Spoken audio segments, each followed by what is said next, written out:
Halo guys, Bang Onok di sini, Slebeu.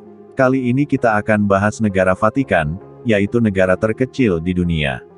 Yuk kita bahas, Slebeu.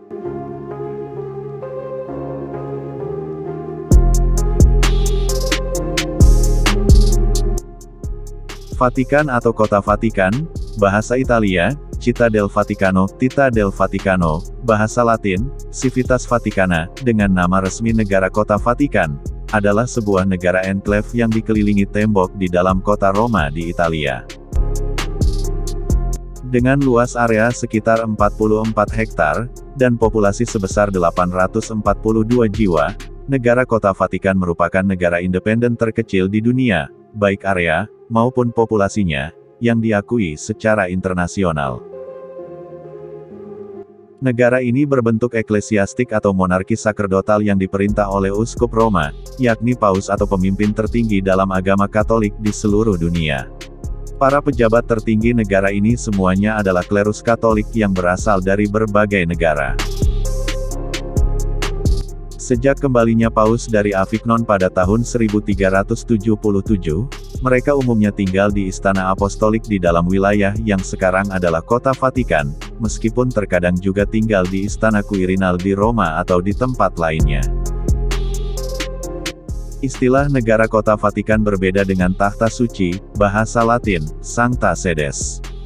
Namun kadang digunakan secara kolektif. Tahta Suci berasal dari kekristenan awal dan merupakan tahta episkopal utama dari 1,4 miliar penganut Katolik Timur dan Latin di seluruh dunia, yang sejak awal pendiriannya memang berada di tempat yang sama, yaitu di sekitar Bukit Vatikan. Negara kota yang independen ini, di sisi lain, terbentuk pada tahun 1929,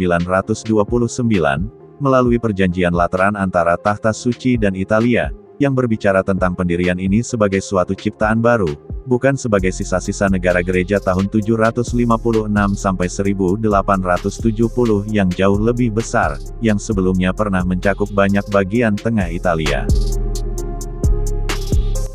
Menurut perjanjian tersebut, Tahta Suci memiliki kepemilikan penuh, kekuasaan eksklusif, dan yurisdiksi serta otoritas yang berdaulat atas negara Kota Vatikan.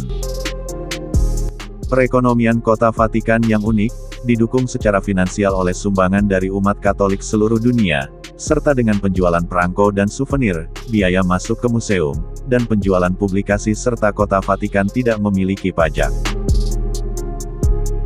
Nama Kota Vatikan, pertama kali digunakan dalam Perjanjian Lateran, yang ditandatangani pada tanggal 11 Februari tahun 1929, yang mendirikan negara kota modern yang dinamai dari Bukit Vatikan, lokasi geografis negara di dalam kota Roma. Vatikan, berasal dari nama pemukiman Etruria, Vatica atau Vaticum, yang terletak di wilayah umum orang Romawi disebut, Ager Vaticanus, wilayah Vatikan. Nama Vatikan sudah digunakan pada masa Republik Romawi untuk Ager Vaticanus, sebuah daerah berawa di tepi barat Sungai Tiber di seberang kota Roma, terletak di antara Janiculum, Bukit Vatikan dan Monte Mario, turun ke Bukit Aventin dan sampai pertemuan Sungai Cremera. Toponim Ager Vaticanus dibuktikan hingga abad pertama Masehi. Setelah itu, toponim lain muncul, Vaticanus, yang menunjukkan area yang jauh lebih terbatas, Bukit Vatikan, daerah kini Lapangan Santo Petrus, dan mungkin kini Via della Conciliazione. Karena letaknya yang berdekatan dengan musuh utama Roma, Kota Veii di Etruria, dan karena menjadi sasaran banjir Tiber, orang Romawi menganggap bagian Roma yang awalnya tidak berpenghuni ini suram dan memiliki pengaruh buruk. Pada tanggal 18 Juli tahun 64, kebakaran besar melanda kota Roma. Kaisar Romawi, yaitu Nero, dianggap membakar kota Roma untuk memusnahkan pemeluk Kristen. Kaisar Romawi Nero selamanya akan tercatat dalam sejarah, sebagai salah satu manusia paling kejam di muka bumi. Ia membunuh dua istrinya, bahkan ibu kandungnya, Agrippina the Younger, yang mengantarnya menuju tahta. Penguasa bernama asli Lucius Domitius Ahenobarbus itu juga dikenal gemar pesta pora, tega membunuh demi melanggengkan kekuasaan, dan punya hasrat pada musik, yang memicu desas-desus bahwa ia memetik kecapinya dan bersorak saat kota Roma dilanda kebakaran besar pada tahun itu. Rumor beredar bahwa sang kaisar menyulut api untuk membersihkan lahan, demi pembangunan kompleks istana yang baru di Bukit Palatin. Pada akhirnya, karena khawatir dengan reaksi rakyatnya, Nero pun mencari kambing hitam atas kejadian tersebut. Umat Kristiani pun menjadi korban dari fitnah Nero. Ribuan orang Kristiani yang tidak bersalah diseret ke arena dan disiksa dengan cara yang sadis dan tidak manusiawi. Termasuk Santo Petrus. Menurut tradisi, yang dicatat oleh Hieronymus, Petrus wafat dengan cara disalibkan terbalik, yaitu dengan kepala di bawah, kaki di atas. Petrus menolak disalibkan dengan kepala di atas karena ia merasa tidak layak untuk mati dalam posisi yang sama seperti Yesus. Santo Petrus sekitar tahun 1-64 Masehi merupakan segelintir orang yang dipilih oleh Yesus Kristus sebagai pengikut awalnya. Beliau merupakan tokoh penting dalam Injil Perjanjian Baru dan kitab-kitab Kristiani yang lain. Berdasarkan sejarah, beliau merupakan paus atau pemimpin tertinggi dalam agama Katolik pertama Gereja Katolik Roma, penulis bagi dua warkah kanun dan syahid di bawah Nero apabila disalib dalam keadaan terbalik dan dikebumikan di Roma. Memori beliau secara tradisi disebut sebagai sumber Injil Mark. Paus secara bertahap mulai memiliki peran sekuler sebagai gubernur wilayah dekat Roma. Mereka memerintah negara kepausan, yang mencakup sebagian besar semenanjung Italia, selama lebih dari 1000 tahun hingga pertengahan abad ke-19, ketika semua wilayah milik kepausan direbut oleh kerajaan Italia yang baru dibentuk. Selama ini, para paus tidak tinggal di Vatikan. Istana Lateran, di seberang Roma, adalah tempat tinggal biasa mereka selama sekitar 1000 tahun. Dari tahun 1309 hingga 1377, mereka tinggal di Avignon di Prancis. Sekembalinya ke Roma, mereka memilih untuk tinggal di Vatikan. Mereka pindah ke Istana Quirinal pada tahun 1583, setelah pengerjaannya diselesaikan di bawah Paus Paulus kelima tahun 1605 sampai tahun 1621. Tetapi setelah penaklukan Roma pada tahun 1870 mengundurkan diri ke Vatikan, dan tempat tinggal mereka menjadi tempat tinggal Raja Italia. Pada tahun 1870, kepemilikan Paus dibiarkan dalam situasi yang tidak pasti, ketika Roma sendiri dianeksasi oleh pasukan Italia, sehingga menyelesaikan penyatuan Italia, setelah perlawanan nominal oleh pasukan kepausan. Antara tahun 1861 dan 1929, status Paus disebut sebagai permasalahan Roma. Italia tidak berusaha mengganggu tahta suci di dalam tembok Vatikan. Namun, Italia menyita properti gereja di banyak tempat. Pada tahun 1871, Istana Quirinal disita oleh Raja Italia dan menjadi istana kerajaan. Setelah itu, para paus tinggal tanpa gangguan di dalam tembok Vatikan, dan beberapa hak prerogatif kepausan diakui oleh hukum jaminan, termasuk hak untuk mengirim dan menerima duta besar.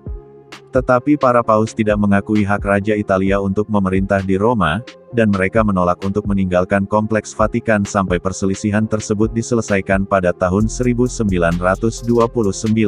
Paus Pius ke-9 tahun 1846 sampai tahun 1878, penguasa terakhir negara kepausan, disebut sebagai tahanan di Vatikan. Dipaksa menyerahkan kekuasaan sekuler, para paus berfokus pada masalah spiritual. Situasi ini diselesaikan pada tanggal 11 Februari tahun 1929, ketika perjanjian Lateran antara Tahta Suci dan Kerajaan Italia ditandatangani oleh Perdana Menteri dan Kepala Pemerintahan Benito Mussolini atas nama Raja Vittorio Emanuele III dan oleh Kardinal Sekretaris Negara Pietro Gasparri untuk Paus Pius ke-11. Perjanjian tersebut, yang berlaku efektif pada tanggal 7 Juni tahun 1929, mendirikan negara merdeka Kota Vatikan dan menegaskan kembali status khusus agama Kristen Katolik di Italia. Tahta Suci, yang memerintah Kota Vatikan, menerapkan kebijakan netralitas selama Perang Dunia II, di bawah kepemimpinan Paus Pius ke-12.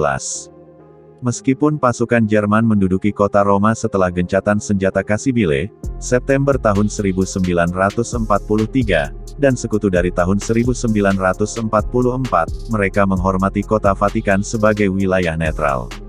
Salah satu prioritas diplomatik utama Uskup Roma adalah mencegah pengeboman kota. Paus begitu sensitif sehingga dia memprotes bahkan penjatuhan pamflet Inggris di atas Roma, mengklaim bahwa beberapa pendaratan di dalam negara kota itu melanggar kenetralan Vatikan. Paus Pius ke-12 telah menahan diri untuk tidak mengangkat kardinal selama perang. Pada akhir Perang Dunia II, terdapat beberapa lowongan penting yaitu kardinal sekretaris negara, Camerlengo, kanselir, dan prefek kongregasi religius di antara mereka. Paus Pius ke-12 melantik 32 kardinal pada awal 1946, setelah mengumumkan niatnya untuk melakukannya dalam pesan Natal sebelumnya. Korps Militer Kepausan, kecuali Garda Swiss, dibubarkan atas kehendak Paus Paulus ke-6, sebagaimana dinyatakan dalam surat tanggal 14 September tahun 1970. Sementara itu, Korps Gendarmeri diubah menjadi polisi sipil dan pasukan keamanan. Pada tahun 1984, sebuah konkordat baru antara Tahta Suci dan Italia mengubah beberapa ketentuan dari perjanjian sebelumnya, termasuk posisi Katolik sebagai agama negara Italia, posisi yang diberikan kepadanya oleh Undang-Undang Kerajaan Sardinia tahun 1848. Pembangunan wisma baru pada tahun 1995, Domus Sancte Martae, bersebelahan dengan Basilika Santo Petrus dikritik oleh kelompok lingkungan Italia, yang didukung oleh politisi Italia. Mereka menyatakan bahwa bangunan baru itu akan menghalangi pemandangan Basilika dari apartemen-apartemen Italia terdekat. Untuk sesaat, rencana tersebut membuat tegang hubungan antara Vatikan dan pemerintah Italia. Kepala Departemen Layanan Teknis Vatikan dengan tegas menolak tantangan terhadap hak negara Vatikan untuk membangun di dalam perbatasannya. Karena kota Vatikan merupakan enklave di Italia, pertahanan militernya disediakan oleh Angkatan Bersenjata Italia. Namun, tidak ada perjanjian pertahanan formal dengan Italia, karena kota Vatikan adalah negara netral. Kota Vatikan tidak memiliki angkatan bersenjata sendiri, meskipun Garda Swiss adalah korps militer Tahta Suci yang bertanggung jawab atas keamanan pribadi Paus, dan penduduk di negara bagian tersebut. Itu tercantum dalam Annuario Pontificio di bawah Tahta Suci, bukan di bawah negara kota Vatikan. Pada akhir tahun 2005, Garda memiliki 134 anggota. Perekrutan diatur oleh kesepakatan khusus antara Tahta Suci dan Swiss. Karena kota Vatikan telah mendaftarkan setiap bangunan di wilayahnya, pada daftar internasional properti budaya di bawah perlindungan khusus, Konvensi dan Hak untuk Perlindungan Properti Budaya dalam peristiwa konflik bersenjata secara teoritis membuatnya kebal terhadap serangan bersenjata. Nah, jadi sampai di sini ya guys ya, pembahasan kali ini, semoga bisa menambah wawasan dan pengetahuan kamu semua. Bang Onok pamit undur diri, terima kasih dan slebeu.